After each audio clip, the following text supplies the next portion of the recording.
বছরের প্রথম কাটোয়ারাটা বাড়িতে এনেছে, তো এটা দিয়ে ডাঁটা চিংড়ি রান্না করে নিলাম। এর জন্য প্রথমে ডাঁটাগুলো কেটে ধুয়ে নিয়ে ফ্রাই প্যানে তেল গরম করে ডাঁটাগুলো দিয়ে 1 চামচ নুন দিয়ে ডাঁটাগুলো ভেজে নিয়ে এর মধ্যে লম্বা করে কাটা আলু ও কুমড়ো দিয়ে আবারও ভালোভাবে ভেজে তুলে নেব।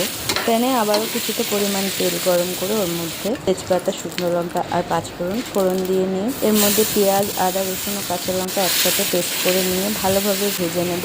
কাঁচা গন্ধ চলে গেলে এর মধ্যে কিছুটা পরিমাণ চিংড়ি মাছ দিয়ে সামান্য নুন দিয়ে ভেজে নিয়ে এর মধ্যে দিয়ে দেবো একটা বড় সাইজের টমেটোটা দিয়ে 1 মিনিট রান্না করে নেওয়ার পরে ভেজে রাখা সবজিগুলো দিয়ে ভালোভাবে কষিয়ে নেব। এরপরে এর মধ্যে 1/2 চামচ চিনি, পরিমাণ মতো নুন, হলুদ গুঁড়ো, ধনে গুঁড়ো দিয়ে আবারও ভালোভাবে কষিয়ে নিয়ে পরিমাণ মতো জল দিয়ে সবজিগুলো সেদ্ধ হয়ে যাওয়া পর্যন্ত রান্না করে নেব। সবজি সেদ্ধ হয়ে গেলে উপর থেকে গরম মশলা গুঁড়ো ছড়িয়ে রান্নাটা শেষ করব।